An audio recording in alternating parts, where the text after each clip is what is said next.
இன்னைக்கு இந்த மனுஷன் வந்து இந்த நாடு நல்லா இந்த சீமானுக்கு பிடிக்கலையா என்னன்னு தெரியல. இந்த ஸ்டாலின் அவர்களை கொஞ்சம் நிம்மதியா தூங்க விடக்கூடாதா? ஏன் என்ன எதனா போன ஜென்மத்தில் எதனா பகையா? ஏதாவது சொல்லுங்க.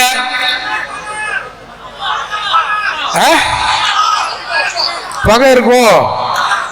ஏதாவது திருச்செந்தூர்ல போய் ஏதாவது ஒரு யாகத்தை பண்ணி ஒரு பரிகாரத்தை வேணா பண்ணி விட்டுருவோமா? எதுக்கு பாவம், அவரே உடம்பு சரியில்லாம இருக்கிறான்றாரு. அந்த மனுஷனை இந்த மாதிரி தூங்க விடாம பண்ணா நல்லா இருப்பாரா செந்தமிழ்?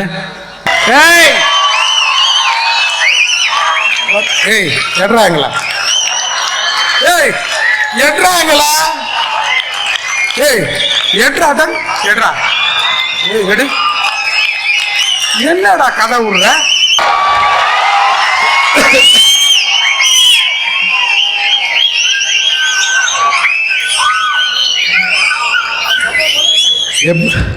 எப்படி ஒரு கேஸை வாங்கி கொடுத்துருவீங்க போல இருக்குது.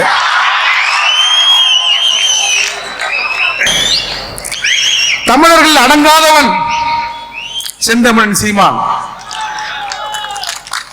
பறையர்களில் அடங்காதவன், பறையர்களில் அடங்காதவன் இந்த மூர்த்தி. இந்த மூர்த்தி இன்று உயிரோடு இருக்கிறேன் என்று சொன்னால் என்னுடைய பாதுகாப்பை நானே உறுதி செய்து கொள்வேன். கூடுதலாக இன்னும் இந்த பறையர் சமூகத்தில் சில இளைஞர்கள் பறையர் இன உணவோடு இருக்கிறார்கள். அதனாலதான் இந்த மூர்த்தி உயிரோடு இருக்கிறேன். நான் இந்த போலீஸ் எல்லாம் நம்ப மாட்டேன். மேலவளவுக்கு அஞ்சலி செலுத்த போனேன். தென்மண்டல டிஐஜி பொன்னியின்னு நினைக்கிறேன், அவங்க தலைமையில ஒரு பெரும் போலீஸ் படை என்னை அழைத்து கொண்டு மேலவளவுக்கு போகிறது. அதாவது எல்லாரும் வந்து ஒரு டைம்ல அஞ்சலி செலுத்துவாங்க. நான் முதலாக அஞ்சலி செலுத்த வேண்டும். அதிலே நான் ஒரு கோரிக்கை வைக்க வேண்டும் என்று நினைத்தேன். அது என்ன கோரிக்கை என்று சொன்னால், ஒரு சமூகத்திலே ஒருவர் இருக்கிறார். அவருடைய மனைவிக்கு இந்த அரசாங்கம் கலைஞர் கருணாநிதி அவர்கள் எம்பி சீட்டு கொடுத்து இணையமைச்சர் ஆக்கினார். எங்கள் சமூகத்தில் ரோட்ல ஒரு 7 பேர் செத்தான். இவங்க புருஷன் ரோட்ல தானே செத்தான், நீ சாலை பணியாளர் வேலை செய்யுமா அப்படின்னு ரோட்லயே நிக்க வச்சார் கருணாநிதி. இந்த உண்மை எனக்கு லேட்டா தெரிஞ்சது. நான் போனேன். அப்போ தென்மண்டல டிஐஜி தலைமையில என்னை அழைத்துக் கொண்டு ஒரு பெரும் படை போகுது. அந்த படை சொல்லுது, வேண்டாங்க திரும்பி போயிடுங்க.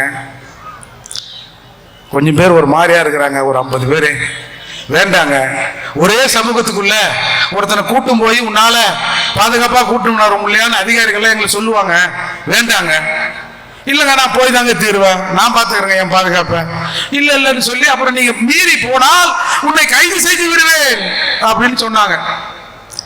சரி, அப்புறம் போனா அப்புறம் கூட வரவங்களாம் எடுத்து போய் கல்யாண மண்டபத்தில் உட்கார வச்சு சோரகாரம் வாங்கி கொடுத்து திருப்பி எதுக்கு அரசாங்கத்துக்கு செலவு வைக்கணும்?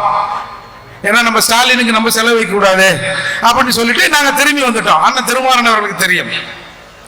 மறுநாள் காலை நான் இந்த மூர்த்தி பறையர் கக்கன் அவர்களின் பேரன் சரஸ்குமார் ரெண்டே பேர் ஒரு இனோவா கார், ஒரு ஓட்டுநர், நேராக மதுரையிலிருந்து வண்டி நேராக மேலாவளுக்கு போச்சு. போய் அந்த மேலாவளவு முருகேசன் அவர்கள் அந்த நினைவிடத்தில் அஞ்சலி செலுத்திட்டு திரும்பி ஒரு 2 நிமிஷம் இருக்காது நான் வரேன். டிஎஸ்பி போன் பண்றாரு. ஏய், எங்கப்பா இருக்கிறீங்க? சரசுக்கு எங்கப்பா இருக்கிறீங்க? என்ன வேலை செய்றீங்க தெரியுதா? எதிராக ஒன்று ஆச்சுன்னா யார் பதில் சொல்லுது?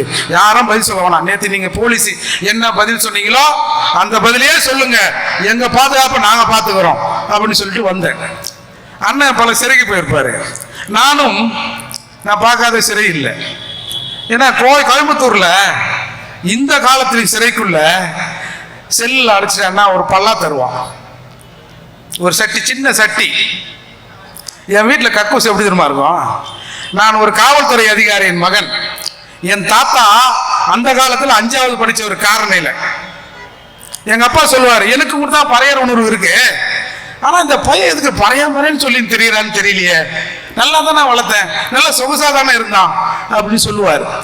அப்போ அப்பேற்பட்ட நான் கோயம்புத்தூர் சிறை லாக்கப் 6 மணிக்கு உள்ள கூட்டிட்டான்னா 1க்கு வந்தாலும் சரி 2க்கு வந்தாலும் சரி அந்த பல்லாவில தான் போகணும். ஒரு ரூம்ல ஒரு 7-8 பேர் இருப்போம். இதெல்லாம் கடந்து தாண்டா வந்திருக்கிறோம். இன்னைக்கு ஒரு பிரபல கராத்தே வீரர் ஒருவர் பாவம் மரணப்படுக்கையில் இருக்கிறார். ஒரு பிரச்சனை வந்தது. எல்லா டிவிகளும் ஏர்போர்ட் மூர்த்தியை வலை வீசுகிறோம், ஏர்போர்ட் மூர்த்தி தேடப்படுகிறார் அப்படின்னா. என்னடா தேடுறீங்க?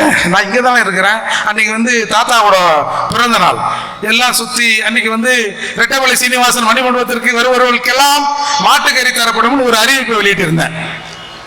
போலீஸ் சுற்றி ஒரு 50 பேர் என்னையே சுற்றி நிற்கிறாங்க. நான் திரும்பி வீட்டுக்கு வருகிற போது எனக்கு ஒரு ஃபோன் வந்து, அவங்க சன் டிவியில் தேடுறாங்களாமே. நீ எங்கப்பா இருக்கிறியோ? போலீஸ் கூட தானே இவ்வளோ நேரம் இருந்தேன். அப்புறம் யார் என்ன தேடுறதுன்னா, இல்லை சன் டிவி நியூஸ் பாரு, எல்லா டிவிலையும் ஓடுது, எம்என் நடராஜனை கைது பண்ணிட்டாங்க, ஏர்போர்ட் மூர்த்தியை வலை வீசி தேடுறாங்க அப்படின்னாங்க. அதுக்கப்புறம் அந்த பிரச்சனை என்னன்னா, 10 பெல்ட் கராத்தே பெல்ட் என்னென்னவோ செய்வார். ஏர்போர்ட் மூர்த்தி என்னை வலுக்கட்டாயமாக அழைத்து கொண்டு போனார், என்னை தாக்கினார் என்பதுதான் புகார். என்ன கேட்டான், ஏய் அவன் 10 பெல்ட் பிளாக் பெல்ட்ன்றான், அதுங்கிறான் இதுங்கிறான், என்னடா இது? இல்லைங்க தோழர், அவங்கெல்லாம் ஸ்டேஜி, கேமரா, ரெஃப்ரி இதெல்லாம் வச்சே தான் சண்டை போடுவாங்க. நாங்கள் அப்படி இல்லை, நாங்கள் அதால நாங்க எப்பவுமே எல்லாத்தையும் செய்வோம் அப்படின்னு சொன்னேன். இதை ஏன் சொல்கிறேன் என்று சொன்னால், இத்தனை கூட்டங்கள் அண்ணன் சீமானம் ஏர்போர்ட் மூர்த்தியும் பேசி ஒருத்தன் கூட ஒரு கல் எறியல, ஒரு முட்டை எறியல, ஒரு 4 பேர் நின்று கோஷம் போலனா இன்னமும் நாங்க சரியா பேசுறேன்னு அர்த்தம். அதாவது இப்போ விஷயத்துக்கு வர, இப்போ ஏன் சாதிவாரி கணக்கெடுப்பை எடுப்பதற்கு சீமான் அவர்கள் தலைமையிலே ஒரு கூட்டம் கூட்டினால் என்ன பிரச்சனை? நாம் தமிழர் மட்டும் கேட்டா பிரச்சனை இல்லை. மூர்த்தி பறையர் பேரவை சார்பா எங்களை கணக்கெடுங்கன்னு சொன்னா பிரச்சனை இல்லை. அண்ணன் திருமாரஞ்சி அவரு சமூகத்தின் சார்பா கேட்டா பரவாயில்ல. ஆர்வம் இன்னைக்கு வந்திருக்கிற நம்ம நாடார் பேரவை இவங்க எல்லாம் தனித்தனியா கேட்டா கருணாநிதிக்கு ஸ்டாலின் அவர்களுக்கு பிரச்சனையே இல்லை. இவர்கள் எல்லோரையும் கூட்டி வைத்து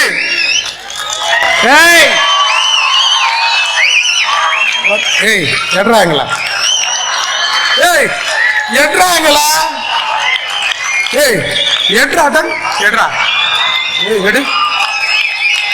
என்னடா கதை விடுற?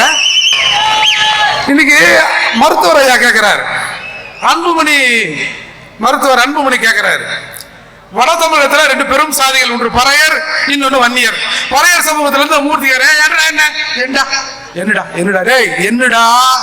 என்ன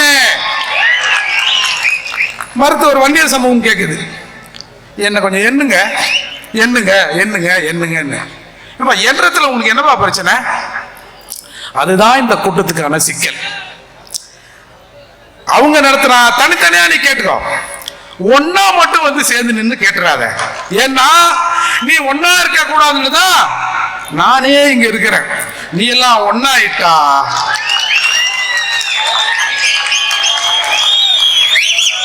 ரொம்ப தூரம் இல்லை, இதோ இருக்கிறது ஓங்கோல்.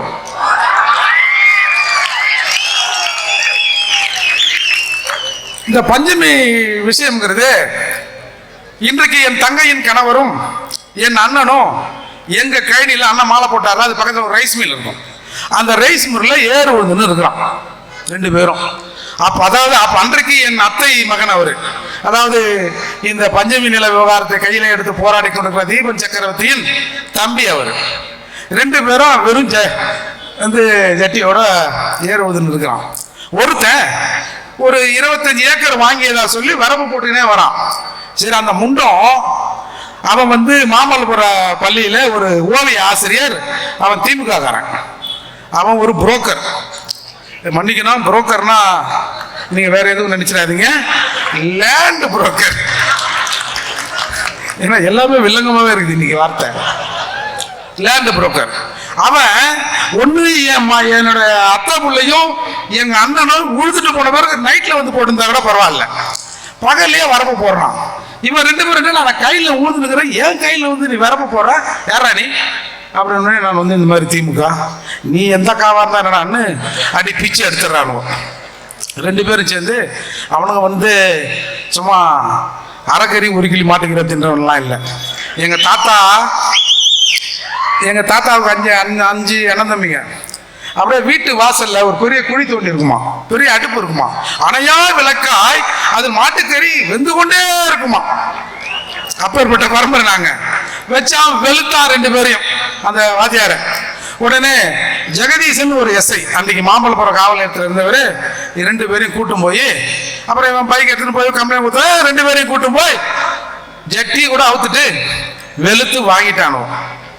என்னடா இது, நம்ம தாத்தா இல்லைண்டு நம்ம உழுதுன்னு இருக்கிறோம், எவனோ ஒருத்தன் வந்து அவன் லேண்டுங்கிறான், மார்வாடிங்கிறான். என்னன்னு அன்னைக்கு தான் இந்த விவகாரத்தை தோண்டி எடுக்கிறான். எங்கடா நம்ம தாத்தா இந்த பக்கம் 40 ஏக்கர் வச்சிருந்தேன், அது இதுன்னு வரேன் 5ஆம் கிளாஸ் படிச்சு மனுச்சேன், எங்கடான்னு அந்த ரெக்கார்டு எல்லாத்தையும் தேடி பார்க்கிற போதுதான் காரணியிலே கிட்டத்தட்ட 633 ஏக்கர் நிலங்கள், பஞ்சம் நிலங்கள் வேற ஒருத்தன் பேர்ல மாற்றப்பட்டிருக்கு. சரி, அது குறித்தான விஷயங்கள் நடந்து அதுக்கப்புறம் தான் அந்த 94 அக்டோபர் அந்த 4ஆம் நாள் நினைக்கிறேன் ஒரு பஞ்சமி நிலைமீட்பு போராட்டம்னு 7 போராட்டம்னு காரணியில நடத்தப்பட்டது.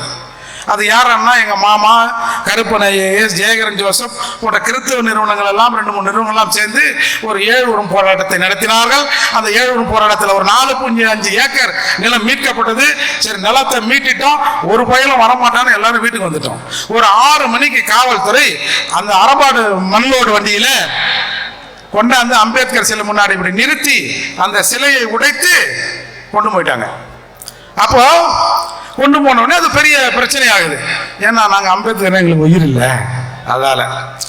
அப்போ ஆகஸ்ட் 10 அந்த செங்கல்பட்டு மாவட்ட ஆட்சியர் அலுவலகத்தில் போய், ஐயா அந்த உடைச்சி எடுத்துட்டு முடியல அந்த அம்பேத்கர் சிலை, அந்த சிலையை கொடுங்க, எங்க நிலத்தை பத்தி நீங்க என்ன சொல்ல வரீங்க அப்படின்னு ஒரு பெரும் திரள் கூட்டம் அந்த கலெக்டர் ஆபீஸில் நின்றுது. அன்றைக்கு கலெக்டராக இருந்தவர், துணை கலெக்டராக இருந்தவர் சிவதாஸ் மீனா என்று சொல்லப்படுகிற ஒரு பட்டியல் சமூகத்தை சேர்ந்த கலெக்டர் தான் அன்னைக்கு அங்க இருக்கிறார்.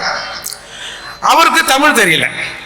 போன எங்களுக்கு தமிழை தவிர எதுவுமே தெரியல. இவங்களுக்கும் அவங்க ஒண்ணு சொல்ல இவங்க ஒண்ணு சொல்ல பிரச்சனையாகி தள்ளுமுள்ளாகி துப்பாக்கி சூடு நடைபெற்றது. 2 பேர் இறந்தாங்க. ஜான் தாமஸ், ஏழுமலை 2 தியாகிகள் அந்த மண்ணில உயிரை விட்டு இறந்தார்கள் துப்பாக்கி சூடுல. அதுக்கப்புறம் மூர்த்தி என்ன 1994-95 வாக்குல ஒரு மிகப்பெரிய பேரணியை கிட்டத்தட்ட 1 லட்சம் பேர் சென்னையிலே கலந்து கொண்டு சென்னையை உழுக்கினார் எங்க பூவை மூர்த்தியார். அதுக்கப்புறம் இந்த பஞ்சமில்ல விஷயம் அங்க ஒண்ணுமா இங்க ஒண்ணுமா எரிந்து கொண்டு இருந்தது. இன்னைக்கு இந்த மனுஷன் வந்து இந்த நாடு நல்லா இந்த சீமானுக்கு பிடிக்கலையா என்னன்னு தெரியல. இந்த ஸ்டாலின் அவர்களை கொஞ்சம் நிம்மதியா தூங்க விடக்கூடாதா? ஏன் என்ன எதனா போன ஜென்மத்தில் எதனா பகையா? ஏதாவது சொல்லுங்க.